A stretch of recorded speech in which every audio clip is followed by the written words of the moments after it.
अस्सलाम वालेकुम। जमहूरियत पे जब भी बुरा वक्त पड़ा है, ऐसी अनप्रेसिडेंटेड जगह से पड़ा है जहां से किसी को ना इसका इदराक होता है, ना कोई सोच सकता है, ना ही कोई इसकी फोरसाइट रखता है। बिकॉज अगर हम देखें तो जस्टिस मुनीर साहब का जो एक फैसला था अदलिया के हवाले से, उन्होंने कवर दिया डॉक्टर नेसेसिटी को, नजरिया ज़रूरत जो वजूद में आया, जिसने ज़ाहिर कवर प्रोवाइड किया मार्शल लॉ को, और उसके बाद of course at the rest as this is history. तो क्या हम अब ये देख रहे हैं कि आज भी अगर डॉक्टर नेसेसिटी को उन्होंने कवर ना दिया होता तो शायद उस वक्त जमहूरियत जो है वो थोड़ी सी स्ट्रेंथन होती, पनपती, लेकिन ऐसा इस मुल्क में हुआ नहीं। लेकिन अब जो है वो हमें जो उम्मीद है हमें कि हम इस इंतशार में जो घिरे हुए हैं, जो हम एक मेक बिलीव मैंडेट वाली हुकूमत के साथ एक अपोजिशन जो बात करने को तैयार नहीं है, एक रहनुमा जो किसी को इस काबिल नहीं समझते, मतलब ये सारी सूरत हाल जो सब मुल्क में है, एक माशी प्रॉब्लम है, एक नज़रियाती प्रॉब्लम है, एक पोलराइजेशन ऑफ सोसाइटी है। अब हमारी जो नज़रें हैं वो तमाम तर नज़रें जो हैं वो अदलिया पर टिकी हैं कि अदलिया ही कुछ will make some method out of this madness। तो ये method out of this madness जब निकालना है तो फिर जाहिर है कि हमें ये उम्मीदें हमारी क्यों बनती हैं। हमारी उम्मीदें इसलिए बनती हैं कि जैसे ही जस्टिस काजी फायज़ ईसा ओथ लेते हैं वो good to see you type चीज़ नहीं होती। He is very firm, he believes in delegation of power, he doesn't believe in keeping it all to himself, he doesn't believe in a one man show. यहाँ तक कि जो registrar ज़ाहिर है जो रजिस्ट्रार को इंस्ट्रक्शंस जाया करती थी पिछले दौर में कि कौन सा केस लगना है, कौन सा केस नहीं लगना है, मुझे आपको बताने की ज़रूरत नहीं है। बहुत ज़्यादा हिस्ट्री में आपको पीछे जाना पड़ेगा, आप बस पिछले टेन्योर की बात अगर देख लें तो मर्जी पर केसेस लगते थे, विम पर फैसले लगते थे, कौन चेंबर्स में आ गया है जज साहब के और चीफ जस्टिस साहब के, उसके बाद कौन से केसेस लगने होते थे। इट वाज वेरी ऑब्वियस कि वो क्या कनेक्शन था। लेकिन justice Qazi Faez Isa when he became chief justice of Pakistan, उन्होंने सबसे पहले आके इसको बदला, इसको तब्दील किया। अब कोई एक चीफ जस्टिस ये नहीं बताता कि ये केस आज लगाओ, ये केस कल लगाओ। तो अब एक 3 मेंबर बेंच यानी कि 3 सीनियर मोस्ट जजेस जो होते हैं वो बैठ के डिसीजन लेते हैं कि ये कौन कौन से केसेस रोल में हैं और कौन कौन से केसेस को फर्दन सुनना चाहिए और किसको कितनी प्रायोरिटी देनी चाहिए। तो इस असना में जो पिछले हफ्ते में डेवलपमेंट हुई है वो ये हुई है जो सुन्नी इत्तेहाद काउंसिल वाला केस है, जिसमें वो PTI और under the cover of Sunni Ittehad council वो अपने जो मखसूस नशिस्तें हैं उसका जो केस चल रहा है, जिसकी वजह से ना 11 सेनेटर्स ने ओथ लिया है इन पख्तूनख्वा और ना ही हमने देखा है कि कोई इजलास तलब हो रहा है। जाहिर है एक मतलब बिल्कुल ही एक स्टैंड स्टिल सिचुएशन है। तो लेकिन उसके बावजूद हमने देखा कि PTI जो भी कर ले, एक इनकम्प्लीट हाउस ने सेनेट चेयरमैन का भी इंतखाब किया, डेप्यूटी चेयरमैन सेनेट का भी इंतखाब किया, तो तमाम तर चीज़ें होती रहीं रिगार्डलेस ऑफ व्हाट हैपन्स। तो ना ये केस खुलता है और ये केस खुलेगा तो हम ज़ाहिर इसके ऊपर बहुत इसके दूर रस नताइज होंगे। लेकिन इससे पहले कि हम उस केस की बात करें, हम ज़रा जो गुजरे दिनों में वो 6 जजेस के वाले मामले में जो 6 मेंबर बेंच बैठा था, जो कि 7 मेंबर बेंच था ऑन द फर्स्ट समात, और जो पहली समात हुई थी उसमें 7 मेंबर बेंच था presided by of course justice Qazi Faez Isa. और उससे अतर जो याया अफरीदी साहब हैं, उन्होंने एक इख्तिलाफी नोट की बुनियाद पर वो उससे अपने आप को रिड्यूस कर लिया था। So now is back to the 6 members, the remaining 6 members. तो अब इसमें अगर आप देखिए तो अगर क्योंकि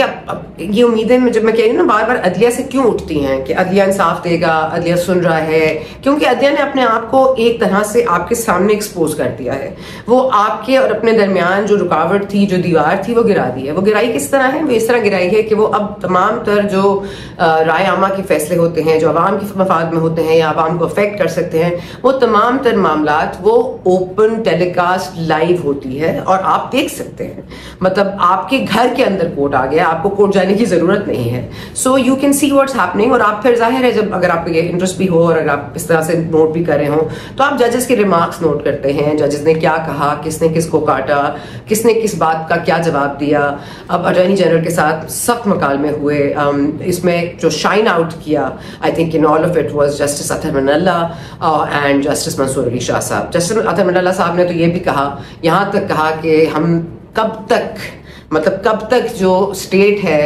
वो हमें जो है अग्रेसर के तौर पर अग्रेसर बनेगा, कब तक हमारे अपने लोग यहाँ पर अनसेफ फील करेंगे। और जैसे मंसूर अली शाह साहब ने तो ऑफकोर्स बिल्कुल ही कहते हैं ना ऐसी बात की जो हम सब बात करते हैं, अच्छा फ़ोन यहाँ ना रखो, फ़ोन उधर रख के बात करो, कमरे से बाहर जाके बात करो, इस कमरे में पता नहीं क्या हो, अच्छा जी इस तरफ से ये बात करनी है तो ये ना करो। तो मतलब ये कोई ज़िंदगी तो नहीं है, ये कोई वे ऑफ लिविंग तो नहीं है कि हम ये डर डर के कि हमारी कौन बात सुन रहा है, कौन हमारे साथ क्या कर देगा। ये एक डर और खौफ जो हमारे मुल्क में राइज है उसको खत्म करने की तो कम से कम नई बात, लेकिन कम से कम किसी ने अंडरस्टैंड किया, किसी ने उसको इट ऑलमोस्ट साउंडेड कि अच्छा he is relating, he is also relating to the fact, जिस तरह से हम गुजरते हैं कि हमारी कोई कॉल तो नहीं ट्रेस हो रही, हमारी कोई कॉल रिकॉर्ड तो नहीं हो रही, मेरा कोई व्हाट्सएप मैसेज किसी और के पास तो नहीं जा रहा, लाइक ये जो सब हमारे फियर्स हैं अंदर के कि इस तरह इदारे करते हैं। और तो ये एक बाज़ाब्ता तौर पर एक चीज़ थी जो नज़र आई। और यहाँ तक कि फिर जस्टिस अफगन है जिन्होंने ये कहा कि कौन सा ज़ाब्ता इखलाक है इन एजेंसीज के पास, किस बुनियाद पर वो लोगों को उठाते हैं, किस बुनियाद पर वो उनको लेके जाते हैं अदालतों में, फिर उनको जुडिशल रिमांड पे लेके जाते हैं, या तो फिर इस प्रोसेस को माइनस कर देते हैं, फिर कोई मिसिंग ही हो जाता है। तो मतलब ये कहने का मकसद ये था अटॉर्नी जनरल से, उन्होंने कहा कि अटॉर्नी जनरल साहब मेहरबानी फरमा के आप ज़रा नेक्स्ट टाइम समाअत पे आप ज़रा कोड ऑफ कॉन्डक्ट बताइए कि क्या है उन एजेंसीज का, ये जो IB हैं, ISI है और भी इनके जो विंग्स हैं, इनकी ज़ाब्ता इखलाक क्या है, एंड वी शुड नो कि what code of conduct to they follow. And हालांकि अब सबको पता है कि कोई कोड ऑफ कॉन्डक्ट नहीं है। जैसे मंसूर अली शाह साहब का भी बहुत एक ज़ाहिर चुपता हुआ कमेंट ये भी था कि this is not just wrong, this is criminal. तो ये आई थिंक हम बहुत अरसे तक ये बात आपके दिमाग में रेवरबरेट करती रहेगी कि I think the most important thing in all of this is relatability. The relatability of the fact that the judges understand now, or at least they're talking about how you feel, how journalists feel, or how politicians feel, or how somebody in the foreign office feels, or just somebody as normal as as a Pakistani कि क्या क्या उनके डर और खौफ होते हैं, क्यों ये हम खौफ की दीवार हमारे अराउंड खड़ी रहती है। So I think that said वो relatability factor जो था वो बड़ा इंटरेस्टिंग था, and I think it did a lot for me, and I think it helped a lot of people out there as well. But अब मसला ये है कि सुन्नी इत्तेहाद काउंसिल वाले केस पे हम अगर आ जाएं तो सुन्नी इत्तेहाद काउंसिल वाला केस हमें पता है कि पेशावर हाई कोर्ट ने उसको पहले स्टे दिया, फिर इलेक्शन कमीशन वापस गई, फिर उन्होंने स्टे वेकेट कर दिया, फिर इलेक्शन कमीशन के हवाले से जो फैसला आया उसको फिर सुप्रीम कोर्ट में चैलेंज किया गया। पाकिस्तान तहरीक इंसाफ इस बात को बार बार दोहरा रही है कि हम अपने काम करना चाहते हैं, हम अपने केसेस को फॉलो अप करना चाहते हैं, हम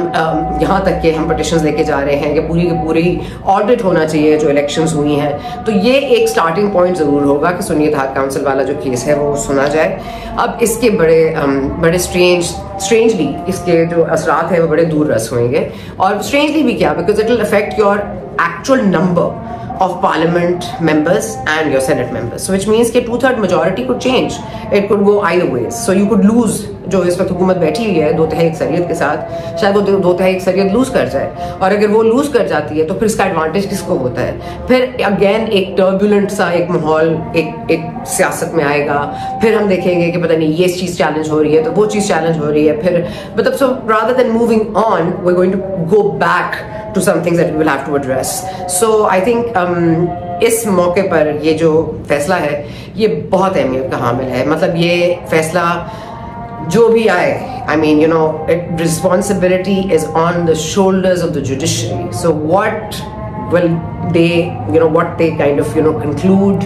what they judge and how they judge will remain a precedent in the history of Pakistan कि कौन से फैसले ने